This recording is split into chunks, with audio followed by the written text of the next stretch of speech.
In the underground Egyptian room in the castle, Dmitri reveals himself as a devotee of black magic and boasts that he has caused the disappearance of Princess Naji.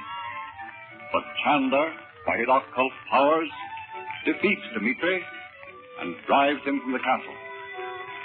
The present act opens in the drawing room 2 hours later. Chandu the Magician.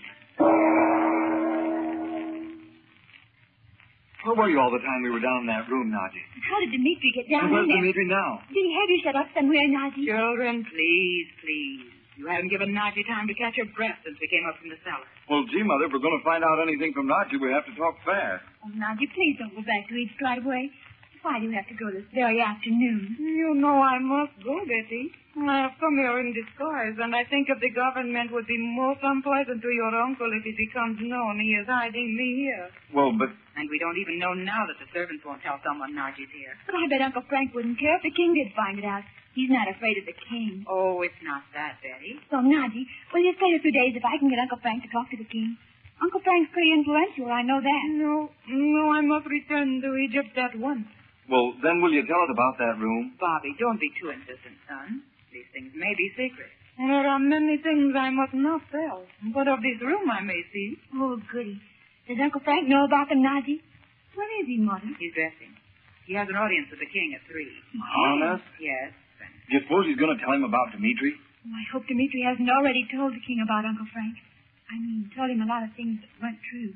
Maybe Uncle Frank will get put in prison. Oh, don't be silly. Well, I'm not silly. You know what Uncle Frank said. I thought you were going to listen to Naji's story of the Egyptian room. Oh, I'm sorry, Naji. Oh, yes. Tell us about it, won't you, Naji? In Egypt, there are many old legends which have been told for thousands of years. And some are so old that no one knows the name of the man who first told them. You mean the story of that hidden room with one of them, Naji? I do not know how to explain to you what I mean by this room where, you say, black magic is practiced. Oh, there is Chandu. Chandu, you have come just in time to help me explain to Bob and Betty about those things we have seen in the Egyptian room. Sure you don't mind talking about it, Naji? Yes, there's no reason why Bob and Betty need discuss it now. Oh, Mother. If Naji doesn't mind, I'd like to discuss it for a moment before I go. Of course I do not mind, Chandu. I am so happy that Dmitri is gone. It's always been my understanding, Naji, that room was in Egypt. Yes, in my palace at Cairo are many ancient parchments, and on some of them is written much about the hidden room, where those who practice black magic go to learn the evil things they do. You don't mean robbing and killing people and things like that, do you, Naji? No, Betty. She means they have certain secrets and certain unusual powers, as I have. Only all their knowledge is used for evil purposes instead of good. Oh, let's not talk of it. That was a terrible experience down there. Well, I didn't think it was terrible. I thought it was keen. Say, Naji, if you've been reading about this room on all those old... Know where it was. It was always spoken of as being in the mountains, but it was supposed to be in the mountains of Egypt. I didn't know there were any mountains in Egypt. I thought Egypt was all desert and flat. Oh, no. There are mountains down in the central part of Egypt, down in the Sudan. There's a little village named Dara, where many an expedition has made its headquarters while they were searching for that hidden room. Well, can you beat that? Do you suppose that room right here in this castle was really the very one? Kind of the headquarters or something? Yes, Bob. It will be most interesting when I return to Cairo. I'd like to see those old records too, Naji, in the light of what we've discovered here. I think we haven't come to the end of this thing yet. Oh, Chandu, I hope this time you are wrong. What's the matter, Naji? What do you mean? Never mind, Bob. We can't go into that now. Dorothy, Lupu's caravan will be here while I'm down at the palace, I'm sure. Ask them to drive the wagons into the courtyard near the stables until I come back, will you? They won't need to wait long, and it only takes me a few moments to get to the gypsy clothes. But, Chandu, you are not... Of course, I'm going with you beyond the frontier. I'll change into my own clothes when Lupu's people reach Lausdorff and come back tomorrow on the train. But, Frank, suppose they won't let you come back into the country. Don't worry. By tomorrow, things will be very different in Montevania. My word, I have to go. I'll be late. Oh, that old clock in the corner's fast, Frank. It's never been the same since Bob took it apart when we first came here, Uncle Frank. Oh, is that it? Well, gee, it wouldn't run at all before. Say, listen, Uncle Frank, changing the subject, Are you going to tell the king about Dmitri? Indirectly. Indirectly. Yes. You see, Nicholas and I have a little plot. I'm determined to break up this scheme of Count Metzos quietly and with the least possible scandal. But how can you? Here's my plan. I asked for a special audience at 3 o'clock. And Nicholas is to induce his father to listen behind the screen in that little audience chamber where I listened that day. The day the gypsy warned the king against me. But whom will he listen to? You see, the plan is that Nicholas is to persuade his father to tell Metzos my audience must be postponed. Do you think the king will agree to such a scheme? It'll sound fantastic to him. Nicholas promised to see that his father was seated behind that screen at 3 o'clock.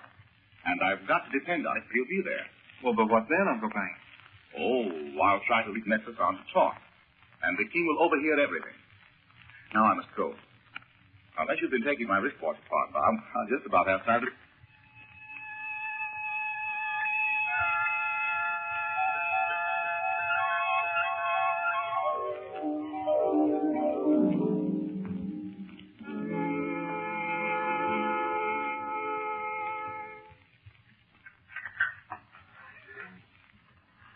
Will you be good enough to come in, sir? Thank you. Is His Majesty waiting? Ah, good afternoon, Count Metzos. I trust I haven't kept His Majesty waiting. His Majesty regrets he cannot see you today. But it's most important. I have told you His Majesty cannot see you today.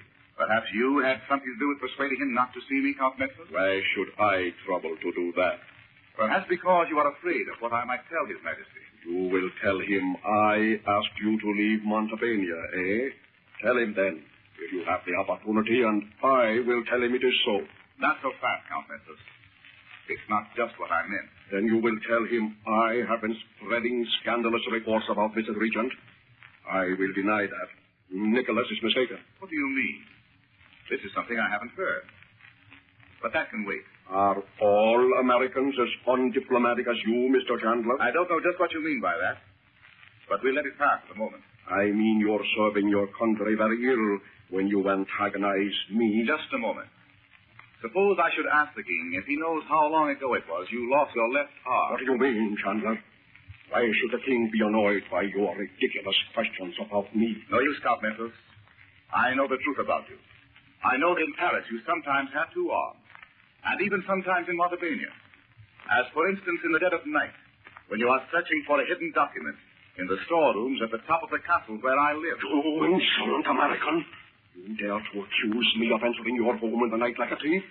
I'll have you in prison for life. Not so loud, Count Metzos. I can hear you quite clearly. Let me tell you of other occasions when you seem to have the use of both your arms. Those occasions, for instance, when you are in the cave on the mountain of the scimitar. What?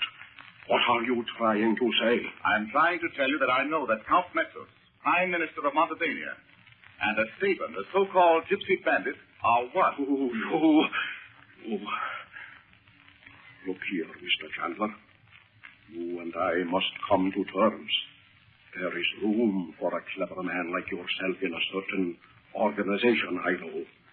You can be rich beyond your greatest dreams. It is said you wish to marry the Egyptian princess Naji. Perhaps that also can be arranged. If there are difficulties in your way, you will be very wise to listen, Mr. Chandler. In return for my silence about this plot of yours, so you may overthrow His Majesty and take the government, you will make me rich. Yes. Why did we not think of this before? Why should we have made you an enemy all this time? Why, it was Dmitri who... Ah, yes. Dmitri, who is even now, if my watch is correct, on the Paris train. Dmitri on the Paris train? No. Yes, he is. And you will never see him again. Of course I won't help you, Count Metzos, you swine. The king should have you shot. You will not listen, eh? You insist on being my enemy. Very well. I know the king will never believe you, and even if he should, I'll have you killed myself. I'll have you followed to the ends of the earth and shot or poisoned in some of these native villages. But His Majesty will never believe you. Never. I know it. I have been his minister too many years. You think he won't, eh? Nicholas, you can remove the screen now. You think the king will not believe me, eh, Count Petros? There he is. Ask him. He's heard every word we've said. Well done, Nicholas. You've saved Montevania. Look out! He's got a gun.